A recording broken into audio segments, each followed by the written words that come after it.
کیا آپ نے کبھی کاف پہاڑ کے بارے میں سنا ہے؟ ایک ایسا پہاڑ جہاں ہمیشہ اندھیرا رہتا ہے، جہاں چاند، سورج اور ستاروں کی روشنی پہنچ ہی نہیں پاتی۔ ایک ایسا پہاڑ جو تمام دنیا کے گرد موجود ہے اور یہ دنیا اس کے اندر ایسے سمائی ہے جیسے انگلی میں ایک انگوٹھی۔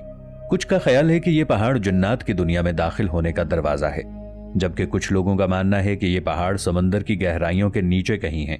اس پہاڑ کے بارے میں کئی عجیب مافوق الفطرت کہانیاں عام ہیں۔ تو کیا یہ کاف کا پہاڑ ہے؟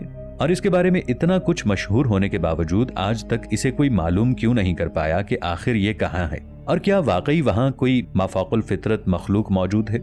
13ویں صدی کے عظیم صوفی شاعر جلال الدین محمد رومی ایک جگہ لکھتے ہیں کہ حضرت ذوالقرنین آب حیات کی تلاش میں کاف پہاڑ کی طرف چلے گئے، اس امید سے کہ آب حیات کاف پہاڑ کی چوٹی پر کہیں موجود ہے۔ اور جب حضرت ذوالقرنین وہاں پہنچے تو وہاں انہوں نے اسرافیل علیہ السلام کو دیکھا، جو قیامت کا سور پھونکنے کو بالکل تیار کھڑے تھے۔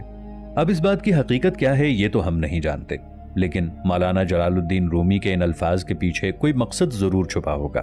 شاید اس بات کا تعلق کسی خاص چیز یا کسی خاص واقعے کی طرف اشارہ ہو۔ اس بات کو مزید سمجھنے کے لیے ہمیں کاف پہاڑ کے بارے میں سمجھنا ہوگا۔ کاف، کوہ کاف یا جبل کاف کے نام سے مشہور یہ پہاڑ عربی اور ایرانی ثقافتوں میں ایک پراسرار پہاڑی ہے، اور اس پہاڑ کو زمین کا بالکل آخری سرا سمجھا جاتا ہے جہاں پر کوئی پہنچ نہیں سکتا۔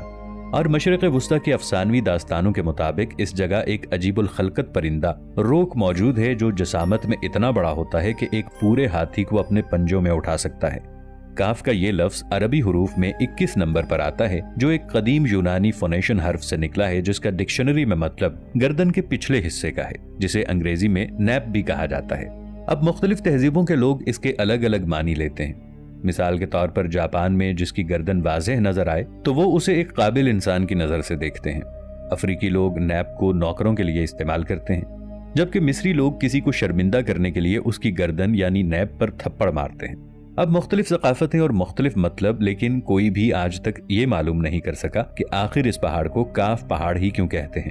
لوگوں کا یہ ماننا ہے کہ یہ لفظ کاف کسی چیز کے سینٹر کو ظاہر کرتا ہے، اور یہ لفظ اتنا مقدس ہے کہ قرآن کی ایک پوری سورہ کا نام سورہ قاف ہے۔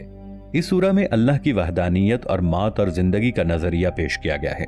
چین کے لوگوں کا ماننا ہے کہ دنیا میں موجود تمام پہاڑ ایک بڑے پہاڑ کی شاخیں ہیں، اور وہ بڑا پہاڑ یہی کاف پہاڑ ہے۔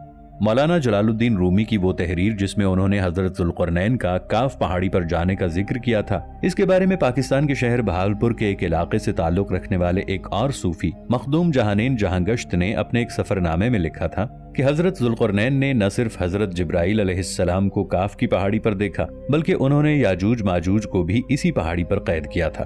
مشہور تاریخ دان الطبری کے مطابق حضرت محمد مصطفیٰ صلی اللہ تعالی علیہ وآلہ وسلم نے ارشاد فرمایا، اللہ نے قاف پہاڑ کو دنیا کے گرد تخلیق کیا ہے، یہ تمام دنیا اس پہاڑ کے درمیان میں ایسے موجود ہے جیسے ایک انگلی میں انگوٹھی۔ کوئی بھی یہاں پہنچ نہیں سکتا کیونکہ وہاں پہنچنے تک 4 مہینے اندھیرے میں سے گزرنا پڑے گا۔ یہ وہ پہاڑ ہے جہاں کوئی سورج، کوئی چاند نہیں اور کوئی ستارے نہیں، اور یہ پہاڑ انتہائی شوخ نیلے رنگ کا ہے کہ آسمان جو ہمیں نیلا نظر آتا ہے یہ دراصل